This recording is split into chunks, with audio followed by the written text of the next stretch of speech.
Welcome, everyone. I'm Scott McIntosh, and you are tuned into TNC Talks Non-Profit. This is Mercedes. Mercedes with the Nonprofit Council.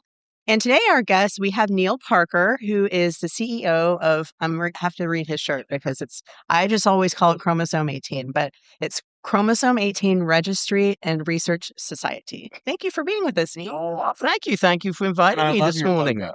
Oh, thank you. It is very colorful. Yes. Actually, each one of the colors actually represents our five syndromes that we have on as a chromosome 18 condition. So it kind of ties in very well with a lot of different things. Well, before we talk about your story and how you became the CEO of Chromosome 18, why don't you tell us about your organization? Maybe talk about the different conditions that you guys research, or tell us about what you guys do. Absolutely. So most people haven't heard of what chromosome 18 abnormality is. Most people have heard of Down syndrome, though. And Down syndrome is an abnormality on the 21st chromosome.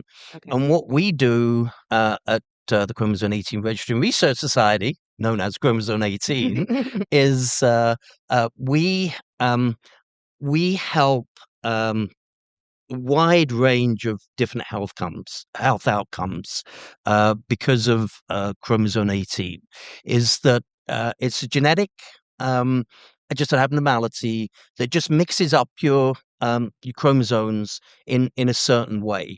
And as I mentioned, we have kind of five main syndromes that get identified. Very wide range of health outcomes, could be anything from bad heart, bad lungs, to autism, to cleft palate, to just a very, very, very wide. So we have some families that are kind of one end of the spectrum, and we have some on the other. Unfortunately, one of those syndromes is something called trisomy 18, which is unfortunately kind of pretty much incompatible with life. And we lose about 93% of our kids before their first birthday. So, yeah, so it's very sad with that. But there's actually another organization that kind of focuses on the kind of trisomy 18 kind of families. And what we do is that we kind of focus on long-term healthcare outcomes. So we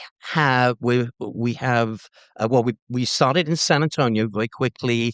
The story of how we started was that Janine Cody, a mother, had a daughter born, Elizabeth, with a chromosome 18 condition about 41 years ago, and was given a dire outcome with regards to her future and what might be in store for her. And Janine, being a very independent woman, kind of went back, got her PhD, and started at UT San Antonio, and started the world's first dedicated research center. We are the only dedicated research center. So anybody with a chromosome 18 condition knows that kind of San Antonio is the kind of epicenter of everything that's gone on and is kind of really out there. So we have kind of two parts to the organization. We have the 501c3, which chromosome 18, and then the research center is actually based at UT Health. So the nonprofit side brings families together. We connect them. We have great events in the city and also actually around the country, because in a little bit of a unique situation is that we actually service not only people in San Antonio, Texas, around the country, but we also have members around the world. So it's pretty unique sometimes is that we might be on a Zoom call and, we have somebody from South Korea, and we have somebody from kind of Brazil, and we have somebody from the UK. And so it's really we're a global organization, but we're based here in San Antonio. Super Fascinating. And the registry part, is that where you're connecting? Yes, so the registry, yeah, we have we just finished camp this weekend. where we were at Morgan's camp and kind of people come together. We actually had a lot of first-time families there, but we have virtual events. We have our annual conference every year, which rotates around the country, and then every fourth year comes back to San Antonio. So we're going to be back in San Antonio in July, and we have about 350 to 450 people that kind of come along to conference. And this is defined as a rare disease. So a lot of people struggle in the fact that there's not, lots lot of of people focus. in one particular area. And in fact, actually, San Antonio, we've actually got the most families because just because we've been based here so long. But the nonprofit was actually formed in 1990. So we're celebrating 36 years this year. And the Clinical Research Center was actually formed a year later. So we're celebrating 35 years for that. So um, Big year. we have about 750 participants in the research. And we have about 4,500 families in the US, and then we have about 2,700 families around the world. So yeah, so it's kind of San Antonio is super important for us as an organization, but we have a pretty wide impact. So this conferences, are there doctors speaking? Like what's the kind Yeah, of like updates on the research that's happening? absolutely. Yeah, great question. So is that we have kind of two tracks which are kind of for the kind of more the adults. We have guest speakers, but we also have kind of physicians, Dr. Cody, Dr. Karkar, kind of give updates on what we're doing for research, kind of what's progressing. But then we have, just as importantly, we have we have tracks for our self advocates as well, so they kind of come together. And last year we actually had 80 of our self advocates all together. So we like to say that conference, they live in our world for 362 days of the year, and then for 3 days of the year we get to live in their world. So they come together, they have an amazing time. And then the other important thing is the siblings as well, because the siblings, sometimes can feel a little bit left out, or there's definitely sometimes more tension because of medical needs and what have you. But we have a great sibling group. They have programs. They have an evening out. We kind of get everybody involved in different things, and we encourage everybody to bring along the whole family. Yeah.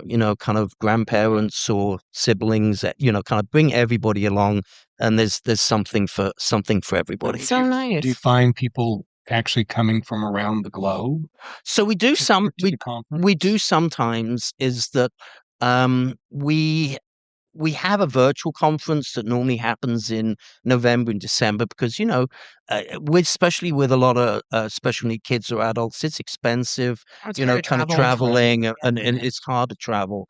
But absolutely, we've had the last conference, we had people from actually Scotland, from New Zealand. We actually had one family from Holland as well. Yeah. So yes, so we definitely do see kind of international people kind of coming in a little bit more so before COVID, but we're finally kind of getting back to the numbers that we saw. We kind of saw Right. before that, where people are And traveling. that's not an easy trip. No, Here. right. It's right. It's not like it's a nonstop to New York or Right, it's to San Antonio, yeah. yeah. So, kind of actually last year, our conference, we actually was in Canada. Actually, we're in Niagara Falls, Canada, Oh, for the fun. first time in good. 20 years. But before that, we were in Charlotte, North Carolina, and then we were in Ohio. So, we kind of try and move it around so that different families Yeah. can get at different Access. places. Right. So how did you get this job? What Well, led you to the Yeah. this is a very go niche. back. Yeah, let's go go Let's go back. back. So Because there's an accent there. there is an accent. so I'm from much. West Texas, as you can tell. Is that no? Originally, I was born in Wimbledon, which is just outside London. England, Mhm. and they've been known to play a little bit of tennis there. Actually, as a kid, we could actually go into Wimbledon. We had school uniforms back in the day, and they because we were local kids, they would let us actually kind of go in there for free. I don't think they do that anymore, though. But it was kind of something that and it actually just so happens that I still play tennis I today. was just But going that to ask you was because I think I saw you in a venue. You're like, I have to go play tennis, and I didn't make that connection. Okay. so. My family was actually a tennis family. It wasn't the fact that we lived in Wimbledon, but so I've kind of I played that most of my life. But I kind of moved over to the States about 35 years ago, initially for a job. And I moved to Chicago, where I was actually in kind of the publishing and music industry for a number of years. Back in the day, there used to be something called CDs, where people would put in little boxes Oh, and they would yeah. play and have a boom box on their shoulder. Right. And we used to import and distribute kind of literally hundreds of thousands of these through another thing called record shops, which used to be kind of pretty plentiful back in the They're kind of making a 90s. comeback. They are. Well, vinyl's making Yeah. a big comeback. Kind of the audiophiles is they're really that is coming back. But and then by default, I kind of got involved in kind of book publishing company out of just outside Toronto, Canada, and then I had a few other kind of companies. But So are you still in those businesses? so yeah, so I was kind of co-owner of the businesses. I had like 3 or 4 record labels back in the day. I had a jazz label. I had a retro rock and pop reissue label. We actually had all the BBC Live recordings that we were releasing back in America, which was In the black market. no, these no, they weren't bootlegs.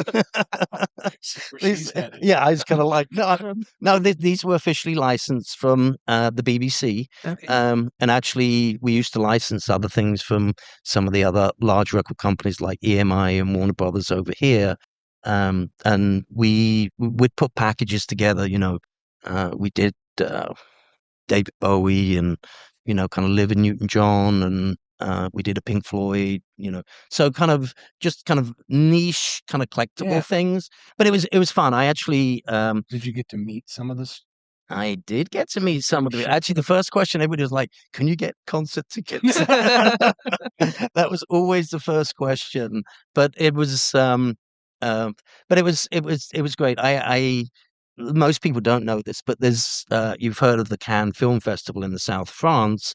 Yeah. There's actually a Cannes Music Festival that always takes place in January in Cannes, actually exactly the same place as the film festival. So I was very blessed to be able to kind of travel down there. I think I went down there for like 17 years and so I saw a lot of bands. There's a lot of showcases, a lot of things kind of coming through there. And then being in the publishing industry as well, we did like the Frankfurt Book Fair, Hong Kong Book Fair, stuff like that. So I really got to travel a lot, and kind of really not being, because everybody asked if I was a musician, and I wasn't a musician, but I was the guy that kind of put the packages together and kind of got the items sold. The So business side. it was all about the distribution network and getting your product into retailers, because if you get into the retailers, then hopefully it would sell. Yeah. So then I moved to San Antonio about 16 years ago. My wife actually got a position here at a company, and we were in Chicago. It was January. I remember very clearly. It was like minus 20 degrees below zero, and we came down here when we were sitting on the river walk, and it was a balmy 60 degrees, and we were like, okay, well let's make this jump, and we moved down, and haven't regretted it since. Is that love San Antonio? It's a great city. So much to do. And of course, as it changes, I love hiking and getting out with all the state parks, and it's a great city. So And you were still able to be a part of the business? So I actually sold off the business. I Yeah. sold off a lot of the media businesses. I saw the writing on the wall when kind of there's things happening like Napster happened, which, there's a couple of generations that everybody had basically free music. And then, Apple came along and started iTunes, and with the publishing industry, I kind of saw, things have started to implode a little bit. So I moved down here actually, and I actually became the chair of a not-for-profit, a large not-for-profit. I'm not going to name the name, but it's that I was the chair for a couple of years, and I spent a little bit more time just, kind of Learning about that sector. volunteering. And then they actually offered me a position because I was doing so much work. I think they decided that perhaps we should just kind of do this. So I kind of fell into the not-for-profit world really because of my volunteering. And Do you remember how you got connected to that organization? What type of work did they so do? well, it was the American Lung Association. Oh, So it's okay. like a large organization, and we'd been doing bike rides to raise them because actually I'm a severe asthmatic. I only have a 43% lung capacity, so I've kind of been dealing with asthma all of my life. But thankfully I'm pretty active, and I've been able to do a lot of different things. And we used to do a 180-mile bike ride up in Wisconsin. Hi. Well, so the why, it's a great question. The why was because it was actually at a 4.5-star hotel with a spa. So what we would do is that we'd bike there, have a spa day on the second day, and then we would bike back. So there was method to the method to the madness. Okay, I would maybe. So yes, so we'd done that, and so when I moved to San Antonio, that's how I connected with the organization. And they really, unfortunately, they kind of pulled out of San Antonio, just for a lot of different reasons. But there was a lot of consolidation in the national not-for-profit. And then to answer your question is that I was approached by Chromosome 18. And to be honest, I was very apprehensive. It was a small organization. Is that, I didn't know how much impact it could really kind of have being a rare disease. But I was totally wrong. It's that we're very much the other way around because we're the only organization out there. Is that, kind of we get emails every day from around the world or across the country, or San Antonio, just kind of, people wanting help, needing, kind of needing support, needing, other families to connect with. And so I was very glad that I kind of took that, that leap, kind of to do it. And we had to rebuild a little bit because there'd been some changeover with a couple of executive directors back then and what have you. But we've built the organization. We actually had a record year last year, which was wonderful. We've got our biggest board that we've ever had. We had 450 people at conference up in Niagara Falls. So things are really kind of going well for us. Always, we wanted to go better and for more people to know about Chromosome 18. But I think that's a constant struggle for a lot of small not-for-profits, is kind of, getting their mission and their name out there, and getting recognition about, kind of what we do as an organization. And how many staff do you have? So we have 4 full-time staff. We like to say we're small but mighty. We say the same thing. Yeah. We do a lot of different things. 4 full-time staff.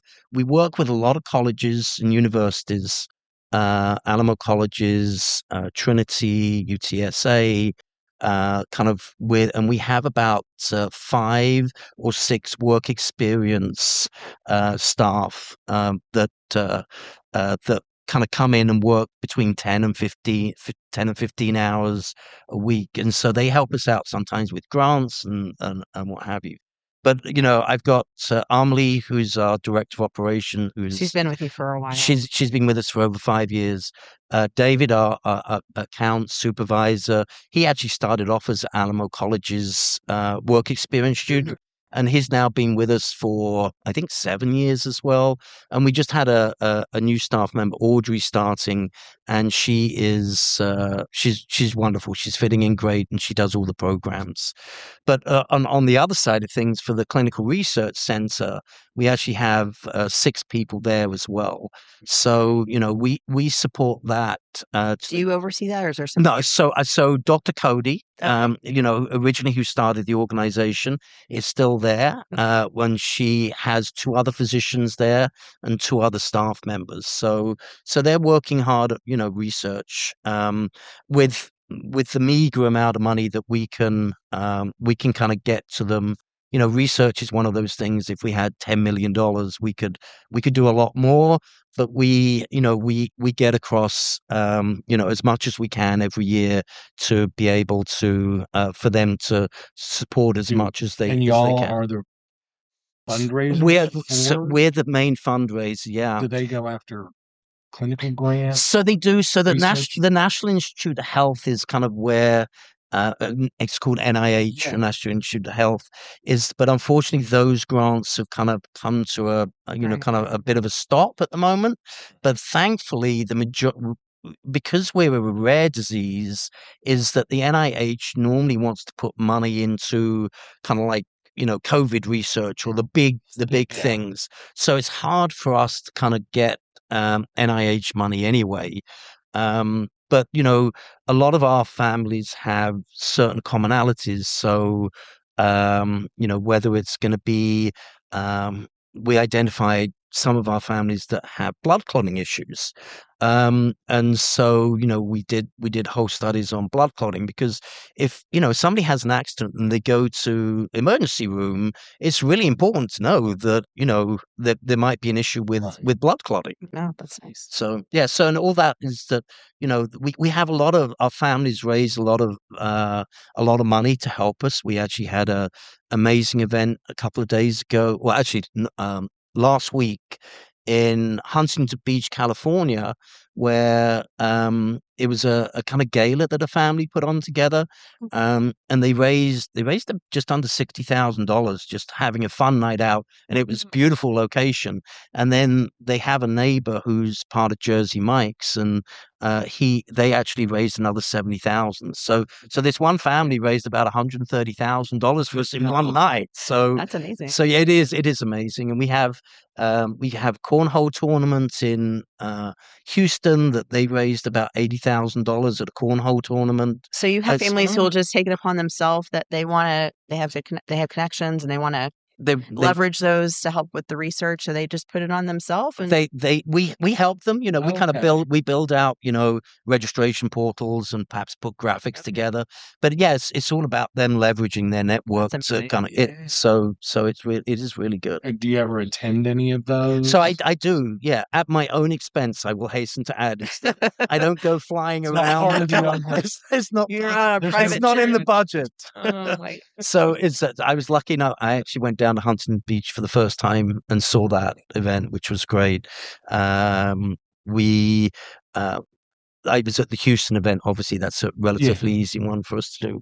And then, actually, what I wanted to share with you, whilst we're here talking about events, is that we have an official Fiesta event. Oh, nice. And I wanted to give each of you our official Oh, Fiesta cool. medal. Thank So you. is that Oh, is it the you know, 5 colors? so it is the 5 Oh, syndrome, yes. So it's a little nice. spinner on the back, Yeah. so you get to see that. But we're very privileged Cute. to be one of the party with a purpose, which is what Fiesta's all about. Is this new for you guys to be So official? this is actually our 8th year that we've done this. It's actually pretty difficult to become an official Fiesta Oh event. yeah. I think there's 120 events, and every single Fiesta event supports a nonprofit. Right. So Yeah. so the Fiesta Commission, we start planning in May for the following year, and so Sounds like the big give. it sounds like to me exactly. So yeah, so we're very Nice. proud to be part of that, and actually that's a totally free event as well.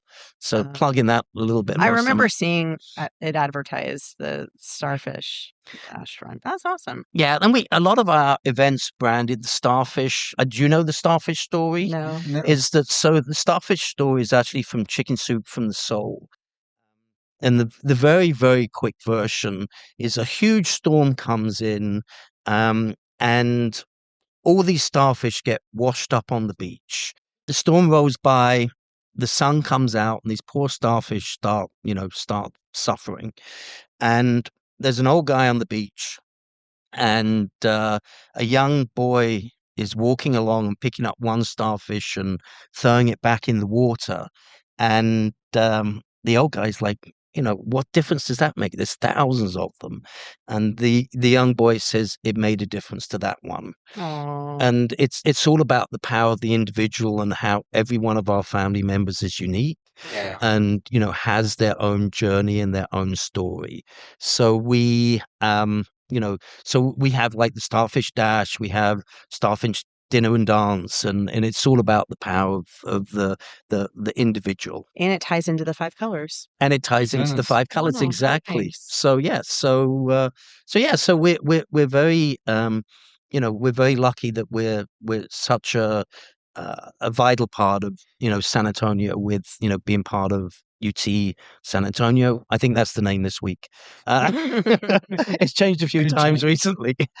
Yeah, so UT San Antonio, we have the Fiesta events, we have conference here. So is You stay pretty busy with your small but mighty team. we do, and I am so lucky to have such a wonderful team as well, both kind of in the nonprofit, and kind of kudos to them, is that because going back to something you were saying, working with everybody that's on the same mission and people that get it, and each one of us has a special strength and kind of weakness, and we can all work together to kind of help that out. So Yeah, I think San Antonio, from what we found, being connected to other cities through the Giving Day, is fairly unique in that. it The is. nonprofit structure here and the cohesiveness is pretty awesome. It is, and kind of, I think for a while, kind of people were a little bit siloed, but that non and organizations like yours have had a huge part to do with that as well, bringing them together. We have a lot of great funders here in San Antonio that kind of help bring people together as well. So yeah, Well, and a good example of that is, don't you sit on the board for Girls on the Run? So I did sit on Or you did, board you're of not- Girls on the Run for Yes. 8 years. 8 years. And again, that's a wonderful organization. But does Minka help you with your? I know I saw you at one of their events, their 5K. So does she come help you? So Yours? I Not to still, call her out or anything. Minka's always there. She's great. If not in person, in spirit. Exactly. But no, my wife and I often go and help at the Girls on the Run. It's just such a great event, and I always remember my first 5K, and I remember it to this day, and I just know how impactful that is for a young girl. Well, that was my first 5K, and I almost died. Oh yeah.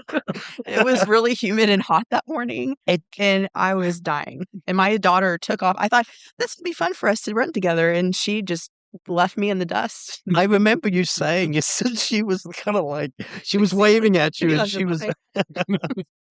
so.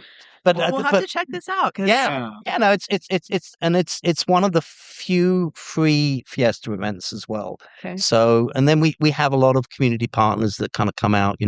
There's a health and wellness fair that's there as well. And of course, kind of UT very kindly helps out with donation of their campus and stuff like that. So it's a great fun event, and it's coming up pretty quickly. Yeah. So just a little bit over a month away. And it is at their campus. It's actually center. in the medical center. Yeah, it's right behind the Gold's Gym. Kind of like there's a big baseball diamond, and we use their walking and running track to kind of do it on. So Nice. so yeah, so it's fun. Well, thanks for that, and thanks for our first. Oh, it was a pleasure. Hey, Viva Fiesta! Yeah. Yes, and from slinging records and CDs to running a rare disease organization. Yet You another never story. know how. Yeah, no, I won't even get into the aluminum foundry that I owned and a few other things like that. But no, I've done a lot of different things, and but all of those experiences have brought me to where I am today. So it's that's the That's fun the thing key. about it. It is a It's journey. a Yeah, journey. absolutely. And you're not done yet. I'm not done yet. There's actually a couple of really big things I'd like to do in the next few years. Discussions on another podcast Well, when you're ready. I think if there was this, and I think we've spoken about this beforehand, but having a central campus for a non-profits, I think Yeah. would be an amazing resource for San Antonio. But that's a little We We've bit. had actually talked. looked at buildings. Yeah, Yeah. years Past. ago, we had a real estate company that was interested in actually purchasing and us managing it, Mhm. and it was I think close, if but we could pull the right people together, but making it kind of for smaller nonprofits, for larger, for resort, perhaps even rental equipment being there as well. Yeah. And I mean, there's The just training space. a training, Shed. absolute training That was our space. dream. yeah, And even office space as Yeah. well. oh yeah, And perhaps like shuttered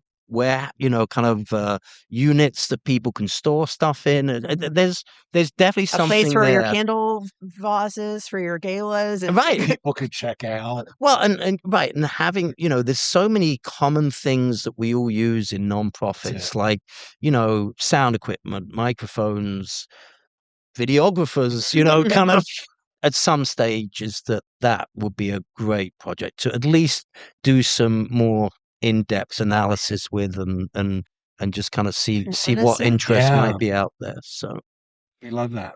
Well, Neil, thanks. Thanks so much for being here and sharing. no, it's a pleasure. Thank you Was for fun. inviting me Yeah. today. It's kind of it's great always to see you guys and kudos to you. You do so much for the San Antonio community and I know everybody appreciates it. So thank you. Thank you. Well, All right, I think that's it for right now. We will see you next time on another episode of TNC Talks Non-Profit. I'm excited to share with you some news that our podcast is now available to watch exclusively on Roku and Amazon Fire. Check it out on the Nonprofit Network.